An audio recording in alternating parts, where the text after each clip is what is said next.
know now you've been married for 11 years, and you've shown a level of maturity even from the answers you've given so far. But I'm going to take it a step higher to see how, from your experience, how matured you've come after 11 years. Okay.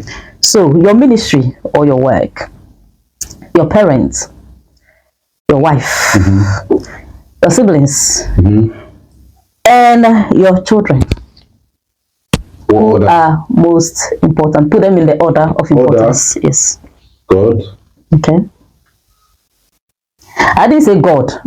So there's no God. I said ministry. Ministry. Remember, ministry is not the same. I know God gave you the ministry, but ministry is not God. Okay. Okay. So ministry, parent, wife, children, siblings. So parents are out of the question. My parents are in heaven. Okay. But I mean, assuming they were here. Okay, they were here. Okay. So it's wife, kids,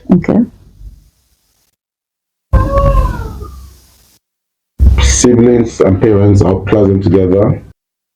As much as I would like to put ministry above even almost all of the other things, but my family are my first ministry. Okay. Yeah, because that's the first assignment God's given me. So yeah. So wife, kids, siblings, ministry. Okay. Yeah. I'm happy with the fact that wife and kids came first. Yeah. I mean, they're the first priority. Yeah. Yeah, because I mean, there won't be no kids without wife.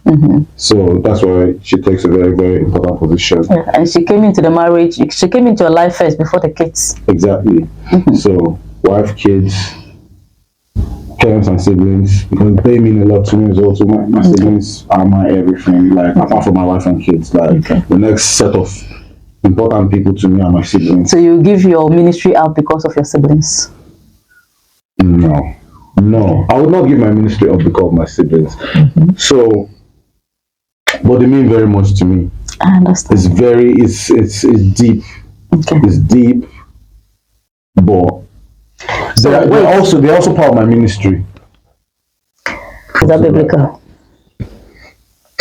So you did mention that you put wife and children first because they are your first ministry. Yeah. Which is biblical. Yeah. So if your children and your wife are the first ministry, it means that you can actually put your second ministry away for your first ministry.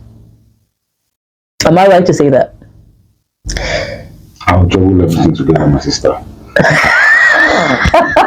That's what I'm doing. That's really what I'm doing. I know, but your wife and your kids, you said, are your first ministry. Yeah. So so if something is happening to your wife and your kids right now, and your pastor needs you to come and play keyboard, first of all, I'll go and tell to my wife now first. Yes. Because God will ask me, why did you go to where's the wife I gave you? Okay.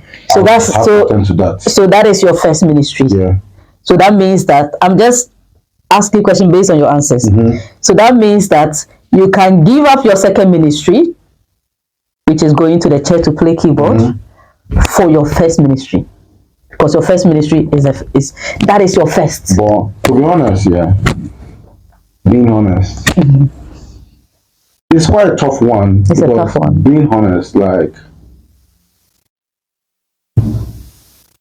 I can leave God to deal with my wife and my kids, so and go and work for him. You can leave your I can trust God. But as a married man, with the maturity that you with the maturity I have, and the level of commitment I have to God, I can trust that God will look after them while I'm doing his work for me, and there's an urgency to it, to my assignment. So that if God has sent me to do this, I know he can protect them. But do you know, if assuming your wife is dying, you leave your wife and you go and play keyboard because you are trusting God to take care of your wife, and you come back and your wife is dead, God forbid. But even if I was there, would I be able to bring her to life?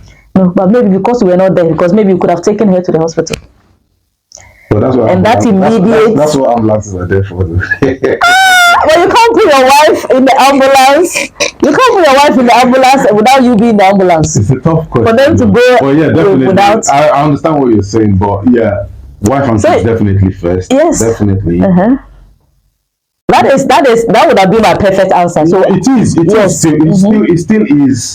still is. Yeah, it still is my perfect answer. But where I'm challenging you, ministry and my siblings. Yes, that's where the challenge. That's where I'm trying to challenge you. But yeah, I'll probably choose my ministry over my siblings. Yeah. Because right now, your family, how much support are they giving you in terms of your ministry?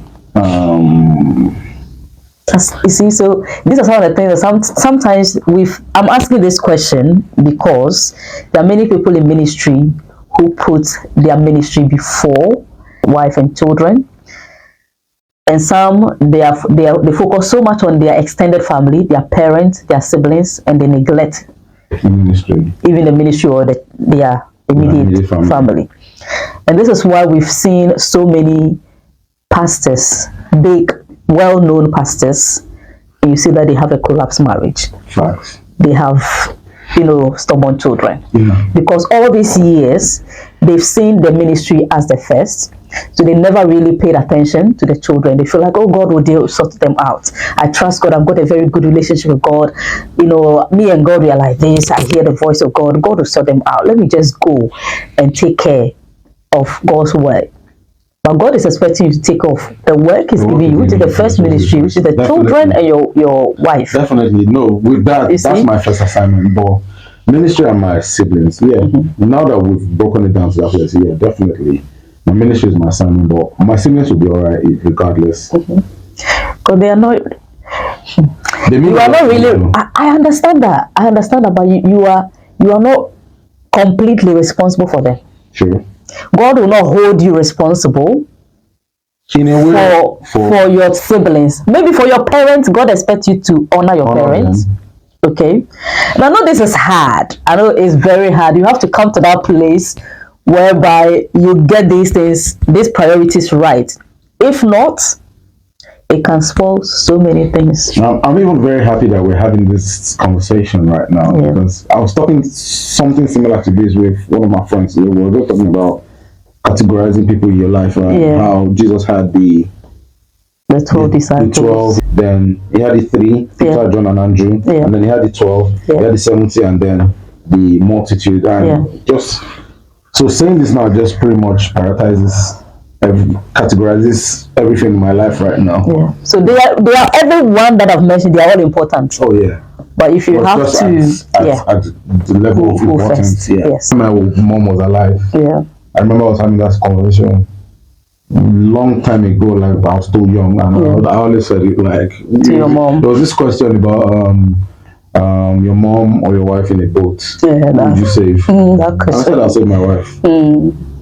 My mom gave me that bombastic side. I still remember it. But she would have been happy if your father answered and said she would be the one that he would choose. So we are almost there. Yes. And today, because we are dealing with singles and couples in our ministry, it's very important that we help them, because when you are single, especially, you think that is an opportunity to meet different girls and probably even indulge. And some husbands do indulge. Like you said, when their wife's body changes and the woman is now saying, I'm too tired, or even after childbirth, maybe they have a cesarean section or they had a tear, and because of that they can't have sex for the next how many months. What happens to the man? What advice would you give to singles and married people when it comes to sex? How they should handle their sexual life?